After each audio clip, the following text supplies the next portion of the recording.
இல்லையா? இது சொல்லிட்டீங்கன்னா போண்டிதான் போலாமா? ஓகேவா? வந்திருக்க ப்ரெஸ் மீடியா அத்தனை பேருக்கும் மனமார்ந்த நன்றிகளும் வாழ்த்துக்களும். இது இரவின் விழிகள் படத்துடைய ப்ரெஸ் மீட்டு. இரவின் விழிகள் இந்த படம் வந்து முழுக்க முழுக்க சைக்கோ த்ரில்லர் ஜேனரில் உருவாயிருக்கு. இந்த படம் நீமாரே ஹீரோயினாக பண்ணியிருக்காங்க. மகேந்திரன் அவர் வந்து ப்ரொடியூஸ் பண்ணி ஹீரோவாக பண்ணியிருக்காரு. ஆக்ஷன் ரியாக்ஷன் ஜின்னிசனை வந்து ரிலீஸ் பண்ணுறாங்க. நான் வந்து டைரக்டர் சிக்கல் ராஜேஷ், இந்த படத்தோட இயக்குனர். இந்த படம் வந்து முழுக்க முழுக்க சைக்கோ த்ரில்லர் மூவி. இது வந்து முழுக்க முழுக்க பாதிக்கப்பட்டு ஒருத்தன் வந்து எந்த அளவுக்கு செதறான், உடஞ்சி செதறான், அதை வச்சு என்ன பண்ண முடியுங்கிறத நம்ம அந்த படத்தில் காமிச்சிருக்கோம். சமுதாய சீரழிவு எந்த அளவுக்கு நடக்குது, அது உள்ளார ஒருத்தன் மாட்டிக்கிட்டு உள்ளார சூழலில் மாட்டிக்கிட்டு அவன் தவிச்சிக்கிட்டு இருக்கான். முடிஞ்ச வரையும் அவனால் காப்பாற்ற முடியல. அவனோட மைண்டை வந்து அவனால் கண்ட்ரோல் பண்ண முடியல. ஒரு காலத்தில் வெடிச்சு செதறான். அவன் என்ன பண்ணுறான் அதுக்கப்புறங்கிறத அவ்வளோ சுவாரஸ்யமாக அந்த படத்தில் சொல்லியிருக்கோம். வேறு ஏதாவது கேள்வி இருந்ததுன்னா நீங்கள் கேட்கலாம்.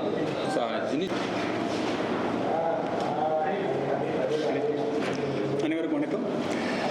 இரவின் விழிகள் எங்களோட ஆக்ஷன் ரியாக்ஷன் மூலமாக திரைக்கு வருவதில் மகிழ்ச்சி. ஏன்னா சில விஷயங்கள் வாழ்க்கையில் பொதுவாகவே சொல்லுவோம் இல்லையா, நாம் தேடி ஃபாலோ பண்ணி லவ் பண்ணி ஆப்போசிட் சைடில் ரெஸ்பான்ஸ் லோவாக இருக்கும்போதோ அல்லது ரிஜெக்ட் பண்ணும்போதோ எப்படி பெயினாக இருக்குன்றது எல்லாருக்கும் வாழ்வியலில் பார்த்துருப்போம். நம்மளை தேடி இவங்க நமக்கு வேணும் அப்படின்னு செலக்ட் பண்ணி வந்த படம் தான் அந்த இரவின் வழியில் எங்களுக்கு. ஸோ இது எங்களுக்கு ரொம்ப ஸ்பெஷலான ஒரு படம். பார்க்கும்போது ஃப்ரெஷர்ஸ், அப்கமிங் ஆக்டர்ஸ் அப்படின்ற ஒரு லுக் இருக்கலாம். பட் இயக்குனர் வந்து ஆல்ரெடி திரையுலகுக்கு பரிச்சயமானவர். கடந்த 10 வருடங்களாக எனக்கு அவரோட பேர் அங்கங்கே அடிபட்டுகிட்டே இருக்கும். நல்லபடியாக ஒரு சின்ன படங்களில் முயற்சி பண்ணிகிட்டு இருக்காரு, நடிக்க, இயக்க, அந்த மாதிரி. ஸோ தனக்கு கிடைச்ச ஒரு வாய்ப்பு கொடுத்த ப்ரொடியூசரை எப்படி வெளியே கொண்டு வரணுன்றதுக்காக சிறப்பாக நேர்த்தியாக ஒரு ப்ராப்பரான ஒரு த்ரில்லர், சைக்கோ த்ரில்லர் கண்டென்ட் அதை மேக் பண்ணியிருக்காரு. ப்ரொடியூசருமே பார்த்தீங்கன்னா ஃப்ரெஷர், சினிமாவுக்கு புதுசாக வந்திருக்காங்க, நடிக்க வந்திருக்காங்க. ஆனால் என்னென்ன விஷயங்கள் பண்ணணும், ஒரு சினிமாவை கொண்டு போய் சேர்க்கறதுக்கு இன்றைக்கி எவ்வளோ சேலஞ்சஸ் இருக்குன்னு நமக்கு தெரியும். அப்படி இருக்கும்போது இந்த படத்தை எப்படி சேர்க்கணுன்றதுக்கான மேக்ஸிமம் எஃபர்ட்ஸ் எடுத்துகிட்டு இருக்காங்க. ப்ரொமோஷன்ஸாக இருக்கட்டும், எங்கள் சைடில் தியேட்டர் சைடில் இருக்கட்டும், எல்லாத்துலேயுமே பெஸ்ட்டாக கொடுத்துட்ருக்காங்க. கம்மிங் 21 நவம்பர் 21 தியேட்டர்கள் ஒரு கிராண்ட் ரிலீஸ் பிளான் பண்ணுறோம். ஸோ தொடர்ந்து எங்களுக்கு ஊடக நண்பர்கள் சப்போர்ட் பண்ணிட்டு இருக்கீங்க. சினிமா ரிலேட்டட் படங்களை கொண்டு வந்து சேர்க்கறதுக்கு நாங்கள் எடுக்கிற முயற்சி நமக்கு சப்போர்ட் கிடைச்சிட்டு இருக்கு. தொடர்ந்து இந்த படத்துக்கு உங்களோட சப்போர்ட்டை கொடுங்க. கண்டிப்பாக அது உங்களை என்டர்டெயின் பண்ணும், ஆடியன்ஸ் என்டர்டெயின் பண்ணும். Thank you for the opportunity. Thank you. எல்லாருக்கும் வணக்கம். என் பேர் நீமாரே. ஸோ நாங்கள் ரொம்ப கிராட்டிஃபைங் இருக்கேன் இந்த படம் பண்ணிட்டுருக்கப்புறம். அண்ட் என்னென்னா இது ஒரு மல்டி ஜெண்டர் படம் தான். லைக் இந்த படம்ல ஒரு மக்களுக்கு எப்படி இம்பேக்ட் ஆகும் அந்த மாதிரி ஒரு ஸ்பெஷலாக நல்லா என்கேஜிங்காக காமிச்சார். We live in the time வேறு மீடியா பீப்புள்ஸில் எப்படி நம்ம நல்லா சோஷியல் மீடியாவில் எப்படி நம்ம பியூட்டிஃபுல்லாக கனெக்ட் ஆகும். பட் சில டைமில் என்ன சொல்லுவோம், லைக் ஹர்ட் கூட ஆகும் மக்களுக்கு. இந்த படம்ல லைக் ரொம்ப என்கேஜிங் அண்ட் என்டர்டெய்னிங் வேல நம்ம படம் கொடுத்தாரு. அண்ட் எல்லோரும் 21க்கு மூவி பாருங்கள். அண்ட் எனக்கு ஒரு ஸ்பெஷல் ஃபீல் என்னென்னா, இந்த படம் ஷூட்டிங் போகும் டைமில் நாங்கள் இந்த இண்டஸ்ட்ரிக்கு புதுதான், லைக் யாருமே அவ்வளோ நாங்கள் ரெக்கக்னைஸ் ஆகலை. ஸோ நாங்கள் ஷூட்டிங் போகும் டைமில் லைக் வெள்ளிமலை, புதுச்சேரி இல்லைன்னா திருப்பூரில் அங்கே மக்கள் நாங்கள் புது லைக் அவர் எனக்கு ரொம்ப அந்த மாதிரி ஒரு காதல் கொடுத்தாரு லைக் அங்கே போகும் டைமில். ஸோ அப்போ தான் நான் யோசிக்கிறேன், ஓகே நாங்கள் ப்ராமிஸ் பண்ணியிருக்கேன் லைக் எனக்கு மை செல்ஃப் அண்ட் ஆடியன்ஸுக்கு நாங்கள் பெஸ்ட்டு தான் கொடுக்கும் இந்த இண்டஸ்ட்ரிக்கு. அண்ட் நீங்கள் மீடியா பீப்புள்ஸ் எப்போவுமே சப்போர்ட் பண்ணியிருப்பார். எனக்கு ஒரு க்ரோ ஆகுறதுக்கு ரொம்ப ஒரு ஸ்ட்ராங் ஃபீல், அந்த ஒரு அப்ரிசியேஷன் எனக்கு ரொம்ப நல்லா ஃபீல் ஆயிடுச்சு. ஸோ உங்கள் பிளெஸ்ஸிங்ஸ் அண்ட் மக்கள் பிளெஸ்ஸிங்ஸ் இருக்குன்னா I can grow more and more in this industry. And 21 please எல்லோரும் மூவி பாருங்கள் அண்ட் உங்கள் ஆசீர்வாதம் கொடுங்க. இப்போ இந்த படத்தில் ப்ரொடியூஸ் அண்டு ஹீரோ என் மகேந்திரன். நம்ம இந்த படத்தில் வந்து ப்ரொடியூஸ் அண்டு ஹீரோ பண்ணியிருக்கோம். இந்த படம் வந்து ஒரு commercial with psycho thriller movie. படத்தில் என்னென்ன தேவையோ அனைத்தும் எல்லாம் கலந்து இந்த படத்தை வந்து மிகப்பெரிய கொண்டு போகிறதுக்கு மீடியா அதாவது நிறையா 2-3 ஹீரோ அப்ரோச் பண்ணோம், அவங்கெல்லாம் வந்து இந்த கதைக்கு சரியான ஆப்டாக இல்லை.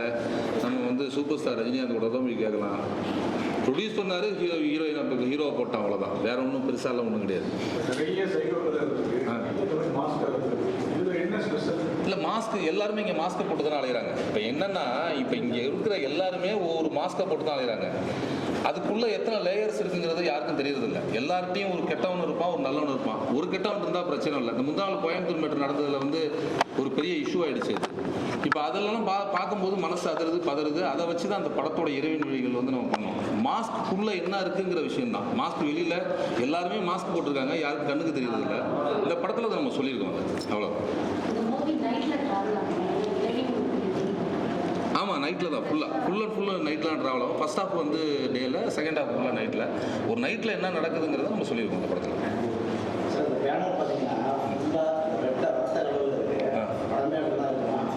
இல்லை, படத்தோட ஷேடோ அது. படத்தோட ஷேடோன்னா அந்த கேரக்டரோட ஷேடோ அது. கேரக்டர் எதுக்குள்ளே இருக்கிறான், அதாவது அவனுக்குள்ள ஒரு டிவில் இருக்கும், ஒரு ஒரு நல்ல விஷயமும் இருக்கும், ஒரு கெட்ட விஷயமும் இருக்கும். அந்த டிவில் வெளில வரும்போது அவனுக்குள்ள என்ன, எந்த தாக்கத்தை ஏற்படுத்துங்கிற ஒரு டிசைன் தான் இருக்குது. அவனுக்குள்ள என்ன இருக்குங்கிறத வெளிப்படுத்துகிறான் அவன் அப்படிங்கிற டிசைன் தான். ஒரு இருள் சூழ்ந்த உலகத்தில் அவன் இருக்கான். அதனால தான் இறைவன் விழிகள். அந்த இறைவன் விழிகள் டைட்டில் ப்ளஸ் ஸ்கிரிப்ட் இதுக்கெல்லாம் தேவைப்படுச்சு. அதனால அந்த டிசைனில் பண்ணியிருக்கோம். ஹீரோ சார் எல்லாருமே இங்கே நடிகர் ஆகிட்டு எல்லாமே பொலிட்டீஷியனாக ஆகிடுறாங்க. நீங்கள் பொலிட்டீஷியன் சைட்லேருந்து இருந்துட்டு இப்போ நடிகர் ஆகிருக்கீங்க, என்ன காரணம்? இது டேரக்டர் வந்து நண்பர், அவரோட ஒரு படம் ஏற்கனவே பண்ணணும்னு சொல்லிட்டு இருந்தார். நமக்கு ஒரு ஐடியா, நடிக்கணும் ஒரு ஆசையும் எல்லாருக்கும் இருக்குது. இப்போ எனக்கு ஒரு ஆசை இருந்துச்சு. சரி, ஒரு வேறு இன்னொரு படம் பண்ணுறதுக்காக போய் கேட்டுட்டு இருந்தார். நான் இடையில பார்க்கும்போது மீட் பண்ணும்போது என்ன இன்னொரு படம் பண்ணுறேன்னீங்களே, ஆரம்பிச்சாச்சு ஸ்டார்ட் பண்ணி தண்ணி ஆகும்போது இல்லை அது வேலை போயிட்டுருக்கு, என்ன கொஞ்சம் இது பண்ண சொன்னது. இல்லை நான் ஒரு படம் பண்ணுறேன் அப்படின்னு சொன்னேன். ஏன்னா இப்போ படம் பண்ணுன்னு சொன்னீங்க, அது கடைசி வரையும் சப்போர்ட்டிவாக இருந்து முடிச்சு கொடுக்கணும் அந்த படத்தை. நீங்கள் ப்ரொடியூஸ் பண்ணுன்னு சொல்லிட்டு இடையில வந்துட்டு இந்த பண்ணுறேன் சொல்கிறேன்னு சொல்லிட்டு போயிடக்கூடாது. 10 நாள் ஷூட் போகணும் அப்படின்ட்டு பண்ணிடக்கூடாது, கண்டினியூவாக போகணும், எனக்கு கடைசி வரையும் இருந்து பண்ணி தரணும்னு சொன்னார். அது இப்படி வந்து சொல்லும்போது நான் எனக்காக ஒரு கதை ஒன்று சொல்லி பண்ண ஆரம்பித்தோம். ஆமாம், நடிப்பு பயிற்சியை தான் கொடுத்து இந்த படத்தில் ஹீரோ போட்டிங்களா, இந்த பணம் கொடுத்தாது போதும் அவர் ஹீரோ வச்சு பண்ணலாம்னு சொன்னீங்க. பணம் கொடுத்தா போதும்னா இங்கே நிறைய பேர் ப்ரொடியூஸ் பண்ணுறது இருக்காங்கல்ல, அப்படி பண்ணிடலாம். அப்படி கிடையாது. ஆக்சுவலி வந்து இந்த படத்துக்கு ஹீரோ சப்ஜெக்ட் இது முதல்ல கிடையாது. ஹீரோக்கான பிளேஸ் ரொம்ப கிடையாது இந்த படத்தில். ஒரு 2 இடத்துல 3 இடத்துல தான் அவர் வருவார். இது வந்து ஓப்பனாக உடச்சி இந்த ஸ்கிரிப்டை உடச்சி என்னால் பேச முடியாத சூழல் இருக்கிறதுனால இதோட நான் சொல்கிறேன். என்னென்னா, ஹீரோ வந்து அவர் தான், மாப்பிள்ளை அவர் தான், ஆனால் போட்டிருக்க சட்டை வருது இல்லை அப்படிங்கிற மாதிரி. இவர் ஹீரோ தான், பட் ஹீரோட பிம்பம் இருக்கும். இவரை நோக்கி ட்ராவல் ஆகாது ஸ்கிரிப்ட். எனக்கு வந்து ஒரு பவர் ஸ்டார் மாதிரி, ஒரு வாட்டர் மிலன் மாதிரி எனக்கு ஒரு தேவைப்பட்டுச்சு. எனக்கு ஒரு ஒரு சென்சிட்டிவாக ஒன்றுமே புரியாத, ஒன்றுமே தெரியாத ஒரு ஆள் எனக்கு தேவைப்பட்டார். அது 2-3 பேர் நான் அப்ரோச் பண்ணேன், இல்லைன்னு சொல்ல, 2-3 பேர் அப்ரோச் பண்ணேன். ஒரு 4-5 படங்கள் பண்ணியிருக்கவங்களை அப்ரோச் பண்ணால் சரியான பதில் இல்லை. அப்போ ப்ரொடியூசர் அப்படி சொல்லும்போது அவங்க வந்து இதாக ஃபைனான்சியலாகவும் கொஞ்சம் யோசனை பண்ணுவாங்க இல்லையா. ஃபினான்சியலாக யோசனை பண்ணும்போது எனக்கு தேவைப்பட்டுச்சு. இவரோட உருவம், இவரோட பேசுறது, ஓகே இவர் பேசுறது அப்படி இருந்ததுனால எனக்கு தேவைப்பட்டுச்சு. அதனால நம்ம இவரை அப்ரோச் பண்ணலாமேன்னு சொல்லிட்டு திருப்பி அப்ரோச் பண்ணி பேசினேன். இவர் நார்மலாகவே அந்த படத்தோட கேரக்டர் எப்படி இருக்குமோ அப்படி தான் அவர் பண்ணியிருப்பார். இவரோட ரியல் கேரக்டரே அதுதான். எனக்கு ஈஸியாக இருந்துச்சு. இப்போ வேற ஒரு ஹீரோ வச்சு நம்ம புதுசாக பண்ணி அதை திருப்பி நம்ம கரெக்டாக அதை கொண்டாட முடியுமாங்கிறதுல எனக்கு ஒரு டவுட் இருந்தது. இவர் பண்ணும்போது கொஞ்சம் எனக்கு ஈஸியாக இருந்துச்சு, சப்போர்ட்டிவாக இருந்தது. ரெண்டாவது வந்து நமக்கு வந்து இந்த கால் ஷீட் வாங்கிட்டு 4 நாள் தான் நடிப்பேன், 5ஆவது நாள் நடிக்க மாட்டேன், 6ஆவது நாள் நடிக்க மாட்டேன், அந்த பிரச்சனை எனக்கு இல்லை. இது எல்லாமே ஈஸியாக இருந்துச்சு. இதை விட பெரிய விஷயம் என்னன்னா, அந்த படத்தில் வந்து மினிமம் அவர் நடிச்சதுன்னு பார்த்தாக்கா ஒரு 4-5 டேஸ் இருக்குமா, 4-5 டேஸ் தான் இருக்கும் அவர் நடிச்சதுன்னு பார்த்தாக்கா. பெருசாக ட்ராவல் ஆகிற பெரிய கேரக்டர்லாம் கிடையாது. ஹீரோ பிம்பத்தில் இருப்பார், அவ்வளோதான். இந்த ஸ்கிரிப்ட் தான் வந்து ஹீரோ. ஹீரோயினும் அப்படி தேர்வு பண்ணீங்களா? இல்லை, ஹீரோயின் வந்து ப்ராப்பராக பண்ணது தான். ஹீரோயின் வந்து ரொம்ப ப்ராப்பராக நான் வந்து ரொம்ப, ஏன்னா ஹீரோயினை வச்சு தான் ட்ராவல் ஆகுது. எனக்கு வந்து கொஞ்சம் ரெகுடாக ஆட்டிடியூடு, ஓவராக ஆட்டிடியூடாக இருக்கிற ஒரு பொண்ணு தேவைப்படுது. அந்த பொண்ணை நம்ம வந்து சூஸ் பண்ணி ஆகணும். இப்போ இங்கே தமிழ்நாட்டில் நான் வந்து ஒரு 3 பொண்ணை வந்து செலக்ட் பண்ணியிருக்கேன். ஏற்கனவே நான் வந்து ஒரு படம் பண்ணியிருக்கேன். தமிழ்நாட்டில் வந்து நிறைய தமிழ் பொண்ணுங்களோட நிறையா ட்ராவல் பண்ணியிருக்கேன், நிறையா படங்களில் பண்ணியிருக்கேன். அவங்களால நிறையா நான் வந்து எப்படி சொல்கிறது, நிறையா என்னால் வேலை வாங்கிக்க முடிஞ்சுது. அதனால நான் மேக்ஸிமம் தமிழில் தான் தேடி இருந்தேன் ஃபஸ்ட்டு. அப்புறம் 3 ஃபோட்டோ வந்தது எனக்கு. இந்த 3 ஃபோட்டோவில் இது தமிழ் தான் நினச்சேன் நான். ஆக்சுவலி இவங்க தமிழ்நாடு தான் நினச்சேன். பயம் அனுப்பிடும் சொல்லும்போது இவங்க வந்து பெங்களூர்னு இருந்துச்சு. அப்புறம் ஒரு நண்பர்கிட்ட சொன்னேன், பெங்களூர்னு போட்டிருக்கேன், இவங்க ஏற்கனவே என்ன பண்ணியிருக்காங்க என்னன்னு. நான் ஃபுல்லாகவே கீழே படித்து பாருங்க, படித்து பார்க்கும்போது இவங்க வந்து ஆல்ரெடி நேஷனல் அவார்டு வாங்கின படத்தில் பிங்காரங்கிற படத்தில் வந்து ரோல் பண்ணியிருக்காங்க, ஹீரோயின் ரோல் பண்ணியிருக்காங்க அப்படின்னு. அப்புறமா தான் இவங்களை சூஸ் பண்ணேன். சரி ஒரு நல்ல கம்பேக் இவங்களுக்கு இருக்கும் அப்படின்னு சொல்லி தான் இவங்களை சூஸ் பண்ணேன். மேடம் நீங்கள் சொல்லுங்கள், டேரக்டர் எப்படி அப்ரோச் பண்ணாங்க? ஸோ எனக்கு ஃபஸ்ட்டு எனக்கு கால் வந்திருக்கு இந்த படமுக்கு டிரெக்டரு. ஸோ அப்போது அவர் சொன்னார், இந்த மாதிரி நான் இங்கே படம் பண்ணிகிட்டே இருக்கேன், நரேஷன் பண்ணிட்டாரு, இந்த ஸ்டோரி சொன்னார். ஸோ எனக்கு ரொம்ப பிடிச்சிருக்கு அப்போது ஸ்டோரி கேட்கும்போது. அண்ட் ஃபர்ஸ்ட் ஆஃப் ஆல் என்னென்னா இது படமில் ரொம்ப லேயர்ஸ் இருக்குது. கேரக்டர் படம் மட்டும் அல்ல, ஏன் கேரக்டர் மட்டும் அல்ல, லைக் வேறு என்ன சொல்லும், எல்லா படம்ல எல்லா கேரக்டர்ஸுக்கும் ஒரு பர்பஸ் இருக்குது. சும்மா அவர் வந்து லைக் ஓகே ஒரு கேரக்டர் ஃபினிஷ் பண்ணலாம் அந்த மாதிரி இல்லை, எல்லாருக்கும் ஒரு பர்பஸ் இருக்குது கேரக்டர் பண்ணும்போது. அண்ட் எனக்கு என் பாயிண்டில் வரும்போது எனக்கு story, I heard the story, எனக்கு ரொம்ப பிடிச்சிருக்கு. அண்ட் அப்புறம் இந்த படமில் ஒரு இம்பார்ட்டண்ட் மெசேஜ் இருக்குது. ஸோ இந்த ஜென்ரேஷனில் என்ன போயிட்டு இருக்கு, ஸோ அது ஒரு பர்சன் அட்லீஸ்ட் ஒரு பர்சன் அது சொல்லதுக்கு வேணும்னா அது டிரெக்டர் இந்த படம்ல சொன்னார். லைக் எவ்ரிபடி வெயிட் பண்ணிட்டு இருப்பார். லைக் யாருமே இந்த மேட்டர் பேசும்னா யாருமே பேசும் இல்லை இந்த மேட்டர் பற்றி, ஒரு இமோஷன்ஸ் பற்றி என்ன நடத்திருக்கு இந்த சமாஜத்தில். ஸோ இந்த படம்ல அது நம்ம போர்ட்ரேட் பண்ணியிருப்பார். ஸோ எனக்கு அப்போது ஃபீல் ஆயிடுச்சு, okay let me do this movie. And அதுதான் ஸ்டார்ட் ஆயிடுச்சு. அந்த மாதிரி இந்த ப்ராஜெக்ட் நாங்கள் உள்ளே வந்திருக்கு. பார்க் மூவியில் வந்து கோஸ்டா நிறைய ஓட விட்டுருக்கீங்க. இப்போ இந்த படத்தில் டேரக்டர் வந்து படம்லாம் அவங்க ஓட விட்டுருக்காரு. எந்த அளவுக்கு கஷ்டமாக இருந்துச்சு படத்தில் நடிக்கிறது? கஷ்டம் இல்லை, பிகாஸ் நாங்கள் ரொம்ப அது படம் மேலே எனக்கு காதல் இருக்குது ரொம்ப. ஸோ அது எனக்கு கஷ்டம் ஆகாது. ஸோ ரொம்ப லவ் பண்ணிவிட்டு நாங்கள் படம் பண்ணியிருக்கேன். இது ஃபுல் ஃப்ளெஜாக ஹீரோயினாக பண்ணியிருக்கேன். இது ஐ திங்க் பார்க் படமில் லைக் நாங்கள் செகண்ட் லீடில் பண்ணியிருக்கேன். இதில் complete through out the movie நாங்கள் இருக்கேன். ஸோ ஐ ஃபீல் இது தமிழுக்கு எனக்கு ஒரு இன்ட்ரடக்ஷன் மாதிரி. சார் இப்போ ஒரு ஸ்மால் ஸ்கேல் காலையில் கூட ஒரு ஸ்பீட் நடந்துச்சு. ஸ்மால் ஸ்கேல் மூவியில் வந்து மேக்கிங் வைஸ் வந்து கொஞ்சம் இம்ப்ரூவ்மெண்ட்ஸ் ஆனால் ஆடியன்ஸ் வந்து ஈஸியாக பிக்கப் ஆகி வருவாங்க. இப்போ எல்லா ஆடியன்ஸுமே வந்து தேட்டர் எந்த தேட்டரில் படம் பார்க்குற வரைக்கும் யோசிக்கிறாங்க, போஸ்டரை பார்த்து யோசிக்கிறாங்க, ட்ரெய்லர் வச்சு யோசிக்கிறாங்க. ஸோ இந்த படத்தில் வந்து யூஎஸ்பி ஒரு மேட்டர் இருக்குது. ஸோ இந்த படம் ஏன் ஆடியன்ஸ் வந்து பார்க்கணும், எப்பேற்பட்ட ஒரு மூவியாக இருக்கும், இதை பற்றி என்ன நினைக்கிறீங்க? மேக்கிங் வைஸில் என்ன நினைக்கிறீங்க? ஒன்றும் இல்லை சார், சின்ன விஷயந்தான். இப்போ நமக்கு நடக்கிற விஷயங்களை எல்லாத்தையும் நம்மளால் தட்டி கட்ட முடியாது. நம்ம நிறைய நடக்குது, இந்த உலகத்தில் நிறைய நடக்குது, நம்ம ஊரில் நிறைய நடக்குது, பக்கத்து வீட்டில் நடக்குது, எய்த்த வீட்டில் நடக்குது. நம்ம வீட்டை தவிர வேறு எங்கே எது நடந்தாலும் நம்மளால் எதுவுமே கேட்க மாட்டோம்.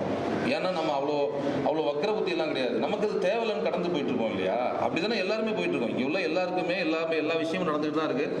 ஆனால் நம்மளோட பிரச்சனையை நமக்கு சகிச்சுக்கிட்டு நம்ம அழுத்தி பிடிச்சிக்கிட்டு வேறு வழி இல்லை, ஓடி தான் ஆகணும், ஐயோன்னு உச்சி கூட்டிகிட்டு நம்ம ஒரு விஷயத்தையும் பாஸ் பண்ணி போயிட்டுருக்கோம். இப்படி தான் இந்த பீப்புள் எல்லாருமே டோட்டலாகவே எல்லாருமே அப்படி தான் இருக்காங்க. அவங்க இந்த படத்தை வந்து பார்த்தாங்கன்னா அவங்களுக்கான ஒரு பெரிய ஒரு சாட்டிஸ்ஃபைடு சொல்லுவாங்களா, அதாவது திருப்தி கிடைக்கும். இந்த படத்தில் அவங்க மனசுக்குள்ளே இருந்த ஆழ்ந்தமான கேள்வி எல்லாத்துக்கும் இதில் பதில் இருக்குது. நீங்கள் சொல்லிடுங்க sir, small scale problems making wise கொஞ்சம் நீங்கள் கேட்குற கொஸ்டின் ஸ்மால் ஸ்கேல் உள்ள மூவிஸ் அட்டனை இருக்குமே, ஒரு சில மூவிஸ் வந்து மேக்கிங் வைஸில் கொஞ்சம் நார்மலாக இது பண்ணுறாங்க, இன்னும் பெட்டராக ஸ்க்ரீன் பண்ணுறதுக்கு டிஃபிகல்ட்டாக இருக்கும்னு சொல்லி ஒரு இன்னைக்கு நான் அனலைஸ் பண்ணிட்டு இருக்கிறத பற்றி ஜென்ரலாக சொல்லணும்னா பொசிஷனிங் எப்படி நம்ம பண்ணுறோன்றதை பொறுத்தா இருக்குது. இன்றைக்கி ஒரு ப்ராடக்ட்டை நம்ம எப்படி கொண்டு போய் வெளியே காட்டுறோன்றது மெயினாக கரெக்டான ப்ரொமோஷன் மார்க்கெட்டிங் மூலமாக பண்ணணுன்றது இருக்குது. பேசிக்காக மேக்கிங் ஒன்று இருந்தால் தான் நான் ஒரு மார்க்கெட்டிங் பண்ணும்போது ட்ரெய்லர் கட்டோ ஒரு போஸ்டரோ பார்க்கும்போது ஒரு இம்ப்ரெஸ் ஆவாங்க. லைக் ஈவன் நம்ம ஒரு தம்ப்நெயில் புக் மை ஷோலையோ யூடியூப்ல தம்ப்நெயில் நல்லா இருந்தால் தான் உள்ளே போகிறோம். உள்ளே போய் அந்த ஒரு 1 மினிட் நல்லா இருந்தால் தான் அதுக்கப்புறம் யோசிப்போம். ஸோ டெஃபினட்டாக மேக்கிங் நல்லா இருக்கணும். இப்போ இதில் வந்து ஃப்ரெஷர்ஸ், ஸோ இதில் என்ன யூஎஸ்பி நீங்கள் கேட்குறீங்க, கரெக்ட் தான். டேரக்டர் என்கிட்ட இது வரைக்கும் நம்ம ஷேர் பண்ணிக்கிட்டது என்னென்னா, ஹீரோவை அவர் சொன்னார் இல்லையா, ஜஸ்ட் ஒரு ஃபன்னாக்காக சொன்னார், பவர் ஸ்டார் மாதிரி, வாட்டர் மெலன் ஸ்டார் மாதிரின்னு. அவர் யதார்த்தமாக அவரோட ஒரு டிரான்ஸ்பரன்சி தெரியுது. பட் நாங்கள் இன்ட்ராக்ட் பண்ண வரைக்கும் அவர் சொன்னது என்னன்னா, இந்த ஹீரோ ஒரு இன்னசென்ட், அவராகவே காட்டி அவர் எப்படி இருக்காரோ ஆசிட்டிஸ் காட்டிட்டு படத்தோட விஷயத்துக்குள்ள அதை உள்ள கொண்டு வந்து நான் அதை கனெக்ட் பண்ணியிருக்கேன். ஸோ டெஃபினட்டாக ஜென்ரலாக பார்க்குற ஒருத்தனுக்கு சும்மா போய் பார்ப்பாங்க அப்படின்னு பார்க்குற ஒருத்தன் வந்து 10 பேர் பார்த்தாங்கன்னா டெஃபினட்டாக கூட ஒரு 10 பேர் வருவாங்கன்றது அவரோட நம்பிக்கை. ஸோ அதுதான் சின்ன படங்கள் பார்த்துட்டு யூஎஸ்பின்றது வேர்ட் ஆஃப் மவுத் மட்டும் தான் நம்புகிறேன். டிசைனான மேக்கிங், நல்ல மார்க்கெட்டிங், உள்ள சரக்கு இருக்கணும், வந்துச்சுன்னா சேஃபாக ஸ்டேட்டஸ் கிடைக்கணும். அதான்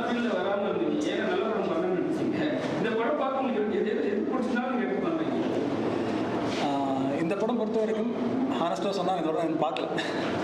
ஓகேவா, இந்த படத்தை எனக்கு ரெஃபர் பண்ணுற இண்டஸ்ட்ரியில் ரொம்ப முக்கியமான சில நண்பர்கள் ரெஃபர் பண்ணியிருந்தாங்க. இவங்களோட நான் இன்ட்ராக்ட் பண்ணேன். ஸோ இவங்க நம்ம மூலமாக வரணுன்றதை ரொம்ப விரும்பி வந்தாங்க. அவங்க காட்டின விஷயங்கள் படத்தில் அவங்க ஹைலைட் பண்ணி காட்டின சில விஷயங்கள் பார்க்கும்போது இம்ப்ரெசிவாக இருந்தது. ஸோ டெஃபினட்டாக இது நம்ம பிராண்டோட அசோசியேட் பண்ணி பண்ணால் நமக்கும் ஒரு நல்ல பேர், அவங்களுக்கும் ஒரு சப்போர்ட்டாக இருக்கும் அப்படின்றது மட்டும்தான் இது வரைக்கும். படத்தை நாளைக்கு கியூபில் நான் ப்ரொடியூசர் டைரக்டர் பார்க்க போகிறோம். பார்க்கும்போது இன்னும் நாங்கள் அடுத்த லெவலுக்கு கொண்டு போய் சேர்க்கறதுக்கு ஹெல்ப்பாக இருக்கும். ஏன்னா இந்த இண்டஸ்ட்ரியில் டாப் பிஆர்ஓஸ் 2-3 நெருங்கி பழகிற வாய்ப்பு இருக்குது. அவங்க சொல்லுவாங்க, நாங்கள் ஒர்க் பண்ணுற படத்தை நாங்கள் பார்க்குறது இல்லைங்க, ஜட்ஜ் பண்ணுற மாதிரி இருக்கும்னு சொல்லுவாங்க. நான் அப்படி சொல்ல விரும்பல. வந்தாச்சு, ட்ராவல் பண்ண போகிறோம். கண்டிப்பாக இவர் ஒரு 10 வருஷம் ட்ராவலில் வந்து டெஃபினட்டாக ஒரு தப்பான படத்தை எடுத்துருக்க மாட்டாருன்னு நம்பிக்கை இருக்குது. தன்னை நம்பி வந்தவரை தள்ளி விடுற மாதிரி ஒரு படம் எடுத்துருக்க மாட்டார் நம்பிக்கை இருக்குது. ஸோ அதில் கான்ட்ரிபியூட் பண்ணி சேர்ந்து ஓடலான்னு ஒரு 100 ஸ்க்ரீன்ஸ் பிளான் இருக்குது.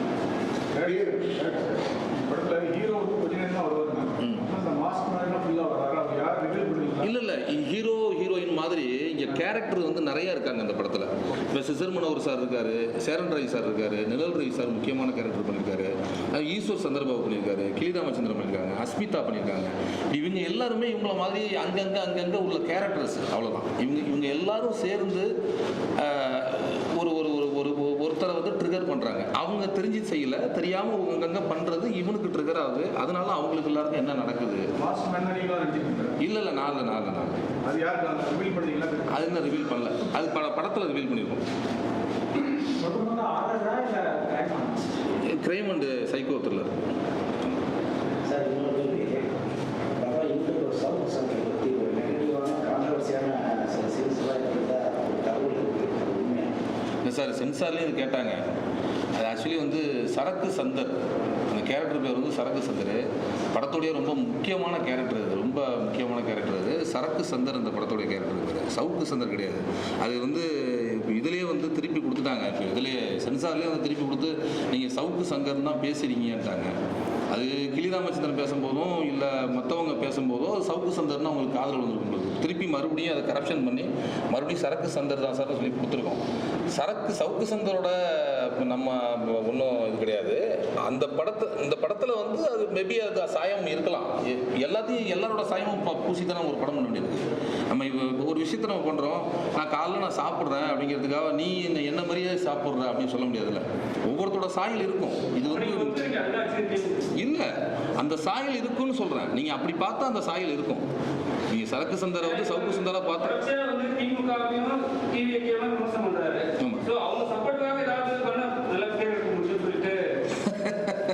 அப்படிலாம் இல்லைங்க. ஏங்க படம் பண்ண வந்திருக்கோம், நம்ம சினிமா பண்ண வந்திருக்கோம். எல்லாரோட சாயலையும் நம்ம பூசி தான் பண்ண வேண்டியதுக்கு. ஸ்பெஷலாக வந்து இன்ஃப்ளூயன்சர் பெருசாக உள்ளவங்களோட சாயம் மேலே சீக்கிரமாக படுது. ஆடியோ வெளியில் பார்க்குறவங்களுக்கு ஈஸியாக சொல்லிடுறாங்க. பக்கத்து வீட்டுக்காரங்களோ ஏற்றுட்டுக்காரங்களோ அந்த சாயத்தில் இருந்தாங்களோ யாரும் சொல்ல போகிறது இல்லை. அவங்க இருக்கிறதுனால அவங்களோட சாயம் சவுக்கு சங்கர்னு படுறாங்க.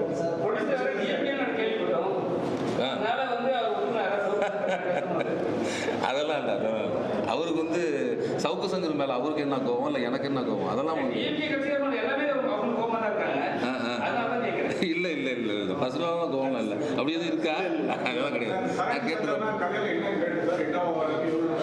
இல்லை, அது ஒரு கேரக்டர். அவர் ஒரு யூடியூபர்.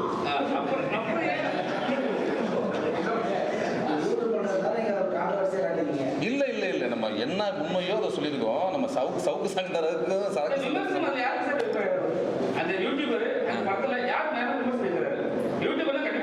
இல்லை இல்லை விமர்சனம் சிலர்னா மீன்ஸ் என்னன்னா, இங்கே நடக்கிற தவறுகளை எல்லாரும் சுற்றி தான் காமிக்கிறாங்க. ஒரு சிலரை நான் வந்து அதில் டார்கெட் பண்ணி வச்சிருக்கேன். அந்த பேர் சரக்கு சந்தர்னு வச்சாலும் சவுக்கு சங்கர் கிடையாது. ஒரு சிலரை இப்போ இவங்களுமே யூடியூபர் தான் அந்த படத்தில். இவங்க யூடியூபர் தான். அவர் நிழல் ரேசாவி சார் தவிர மற்ற எல்லாருமே யூடியூபர் தான் அந்த படத்தில் நடிச்சவங்க. எல்லாருக்கும் நான் அந்தந்த மாரிலாம் வைக்கல. சரக்கு சந்தர்னு பேர் வச்சேன். அது ஒரு சவுக்கு சங்கர்னு இப்போ அது இதாகிட்டு இருக்குது. சவுக்கு சங்கர் கிடையாது, சரக்கு சந்தர் தான். அது யூடியூபராக அது ட்ரெய்லர்லேயே பார்த்துருப்பீங்களே.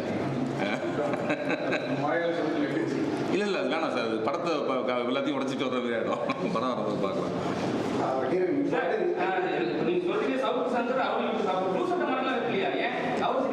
இருக்காங்களே, அவங்களெல்லாம் இருக்காங்க. இல்லை, எல்லாருமே இருக்காங்க. எல்லாரோட சாயலும் இருப்பாங்க. அவங்களோட கேரக்டர், பர்சனல் கேரக்டர் எடுத்து நம்ம பண்ணல. அந்த மாதிரி சாயலில் இருக்காங்க. அவங்க கிடையாது, அவங்களோட பர்சனல் கேரக்டர் கிடையாது. இப்போ ரீசெண்டாக வந்து இண்டஸ்ட்ரியில் பெரிய கான்ட்ரவர்சியாக இருக்குதுன்னா, ஒரு கதாநாயகிட்ட அவங்களோட ரைட் என்னன்னு கேட்டது வந்து ஒரு பெரிய கான்ட்ரவர்சியாக இல்லை. ஸோ இதை பற்றி உங்களோட கருத்து என்ன? இப்போ ஹீரோயின்ஸை ரைட் கேட்கறதுனால அது வந்து ஒரு பெரிய பாடி ஷேமிங்காக பார்க்குறீங்க. வெயிட்டா எனக்கு என்ன ஃபீல் ஆயிடுச்சுன்னா, அது கொஷின் கேட்கும்போது அது பின்னாடி என்ன இன்டென்ஷன் இருக்குது அண்ட் ஒரு ஜென்யூன் ரீசன் எப்படின்னா, ஜஸ்ட் திங்க் பண்ணுங்க. ஒரு சீன் இருக்குது, ஹீரோயினுக்கு லிஃப்ட் பண்ணணும் சீன். அப்போது அந்த ரிப்போர்ட்டர் லைக் ஹீரோ லிஃப்ட் பண்ண சீன் இருக்கு. ஸோ 1 செகண்ட் லிஃப்ட் பண்ண scene sorry okay. So lift பண்ணதுக்கு சீன் இருக்கு. ஸோ அப்போது அந்த ரிப்போர்ட்டராக எப்படி கேட்கும்னா, லைக் ஒரு க்யூரியஸ்ல அது எப்படி எக்ஸிக்யூட் ஆயிடுச்சு அந்த மாதிரி கேட்கும்னா, அது எனக்கு தோணுது ஒரு பிரச்சனை இல்லை, ப்ராப்ளம் இல்லை. பட் ஒரு சும்மா ஒரு பப்ளிசிட்டி கிராப் பண்ணதுக்கு இல்லைனா ஒரு ஆப்போசிட் பர்சனுக்கு அது ஹர்ட் ஆகும், அன்கம்ஃபர்டபுள் ஃபீல் ஆயிடுச்சுன்னா ஐ திங்க் அது தப்பாயிடும். பிகாஸ் ஆஸ் அன் ஆர்டிஸ்ட் நம்ம ப்ரொஃபஷ்னல் கொஷின்ஸுக்கு ரெடி இருக்கு எப்போவுமே. But like because artist are here to express the emotions, not the measurements நான் சொல்லுவேன். யூடியூபர்ஸ் மேலே ஒன்றும் கோவம்லாம் இல்லை சார். யூடியூபர்ஸ் தான் நான் எல்லா ஆடியோ லான்ச்லேருந்து எல்லாத்தையுமே சொல்கிறது. வாழ வைத்த தேவையான ரஜினிகாந்த் பேர் நான் சொல்லி தான் சார் இருக்கேன். உங்களை வாழ வைக்கிறது அவங்கள தான், அவங்களோட இன்ஃப்ளூயன்ஸில் தான் நம்ம படமே பண்ணுறது. அவங்க இல்லைன்னா நம்ம கிடையாது. சினிமா துறையே கிடையாது. யூடியூப்னு ஒன்று இல்லைன்னா சினிமா துறையே கிடையாது. ஒரு சிலர் அந்த படத்தில் நிறையா நான் சொல்லியிருப்பேன். ஒரு சிலரால் வந்து ஒரு 2 பேரால் மீதி 98 பேர் கெட்டு பேர் ஆகுது அப்படிங்கிறத நம்ம அழுத்தமாக சொல்லியிருக்கோம். ஒரு 2 பேரால் மீதி 98 பேர் கெட்ட பேர் ஆகுது. வெளியிலேருந்து பார்க்குறவங்க தெரியாது, நம்ம எக்ஸ்பிளைன் பண்ண முடியாது. சினிமாக்காரங்களுக்கு தெரியும் 98 பேர் நல்லவங்க, மீதி 2 பேர் கெட்டவங்க தெரியும். வெளியில் உள்ளவங்களுக்கு தெரியாது. வெளியில் உள்ளவங்க பார்க்கும்போது என்னடா இப்படி பண்ணுறாங்க அப்படின்னு தான் தோணும். மொத்தமாக அது கெட்ட பேர் ஆகுது. அது இருக்கக்கூடாதுங்கிறது இந்த படத்தில் அழுத்தமாக சொல்லியிருக்கோம். இல்லை அது இல்லை. அதில் ஒரு கேரக்டர், அதுவும் ஒரு கேரக்டர் தான். ஆமாம். அந்த படத்துக்கும் அந்த மேட்டருக்கும் உங்கள் படத்துக்கு சம்பந்தம் இருக்கா? ஒருவேளை அந்த கோவில் நடந்த மேட்டரில் வந்து உங்களோட தனிப்பட்ட கருத்து உங்களுக்கு பனிஷ்மெண்ட்லாம் கொடுக்கலாம், இல்லை கொடுக்கக்கூடாதுன்னு சொல்லிட்டு ஒரு விஷயம் இருக்குது. நீங்கள் என்ன சொல்லுங்கள்? கரன்னு அறுத்துடணும் சார். அவங்கள அறுத்து போட்டுடணும். இவங்களாம் வந்து சுற்றுலாம் பிடிக்கக்கூடாது, அறுத்து போட்டுணும். இதில் அதெல்லாம் இருக்குது. இது எல்லாமே இருக்குது. நம்ம பண்ணதை தான் இப்போ திருப்பி அதாவது நடந்துருக்குது. 2 நாளைக்கு முன்னாடி நடந்தது எல்லாமே இருக்குது. எல்லாம் இருக்குது. இந்த படம் ரிலீஸே ஆகலையே சார்.